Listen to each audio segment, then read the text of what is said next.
Jalil Lespert dans Premier Cru, vous incarnez un œnologue réputé et c'est marrant parce que j'ai moi aussi un pote expert en vin. Enfin, expert en vin, ça c'est ce qu'il croit. La réalité, c'est juste qu'une fois pour son anniversaire, il a reçu une Wonderbox avec un cours d'œnologie en cadeau, donc on va se détendre quoi. Depuis qu'il a pris son cours, il est insupportable. Au dîner, il se permet de fourrer son nez dans tous nos verres pour nous parler et de robes et de rondeur et d'arrière-goût de sous-bois et de léger parfum de noisette et ferme ta gueule, ouais. Non mais c'est pénible. Le mec, tu lui ouvres une super bouteille de Saint-Joseph, il s'en fait un bain de bouche comme si c'était de l'extril, franchement, aucun savoir-vivre quoi. Insupportable. Je crois que les mecs qui se prennent pour des connaisseurs de vin juste parce qu'ils ont pris un cours, c'est les pires. Tu sais, c'est les mêmes qui sous prétexte qu'ils sont allés une fois à Marrakech, te servent systématiquement toutes tes infusions, la tisanière en sachet avec une carafe en fonte à 1 mètre de haut de la tasse, en t'en foutant partout, et vas-y que ça fait gicler de l'eau bouillante. Putain, ça va, c'est insupportable, quoi. Nagui fait ça. Ouais.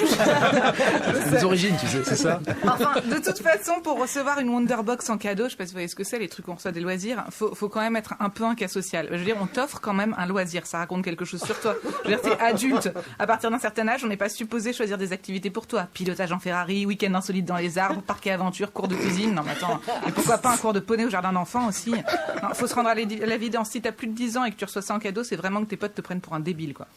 Bref, pour en revenir à cet ami expert en vin, faut qu'il arrête de se la péter. Je me permets de dire ça parce que moi-même, j'ai pris un cours, donc je sais de quoi je parle, et c'est pas sérieux du tout, ces trucs-là. Alors moi, j'ai assisté au cours œnologie, accord, fromage et vin. L'enfer.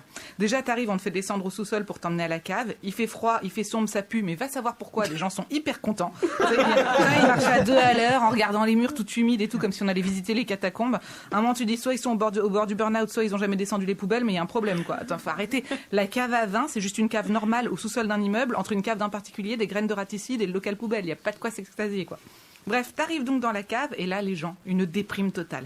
Ah bah t'es entouré de tous les célibataires de ton quartier, de tous les célibataires alcooliques de ton quartier, qui, comme ton pote, ont reçu une Wonderbox à Noël parce qu'ils n'avaient pas le courage de soudre sur Mythique, bah oui, évidemment.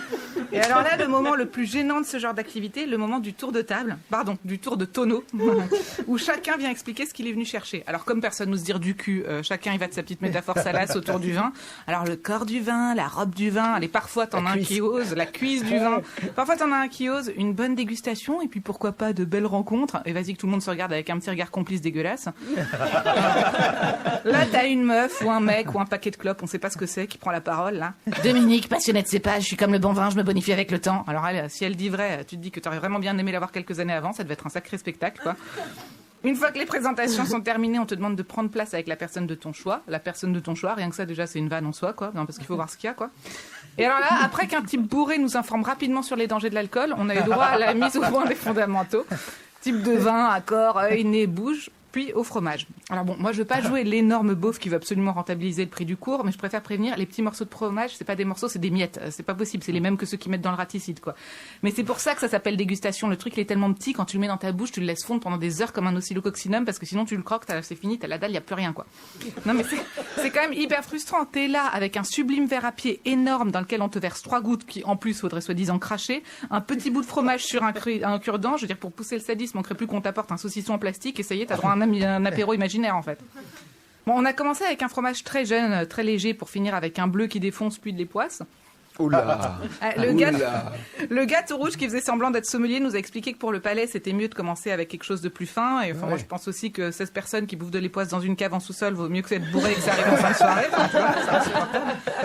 Alors, au fur et à mesure que la soirée avançait, plus les fromages et les vins étaient forts, plus les gens se lâchaient. C'est-à-dire qu'au départ, quand on nous demandait ce qu'on reconnaissait, les gens répondaient timidement noisettes, fruits rouges, un petit goût de mûr peut-être. Putain, au bout de 50 minutes, les gens se lâchaient complètement. Ça gueulait des trucs improbables à base de champignons et de foin et de sous-bois. Non mais de sous-bois, quoi.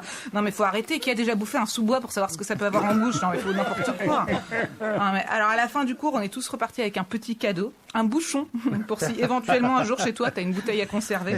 Pas une bouteille, hein. Non, un bouchon.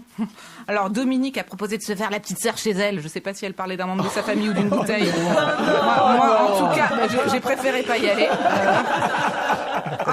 En arrivant chez toi, c'est d'une tristesse. Tu crèves de faim, t'es bourré, t'as les lèvres violettes, tu pues de la gueule, mais t'as un bouchon. Non mais c'est absurde. Tu sors pour picoler, tu rentres avec un bouchon. Ça m'a complètement fait penser à mon pote qui se prend pour un œnologue. Le mec est tellement chiant à parler de vin toute la soirée que depuis qu'il a pris son cours d'œnologie que maintenant à chaque fois qu'il sort, il pense repartir avec une meuf, il rentre juste avec une capote.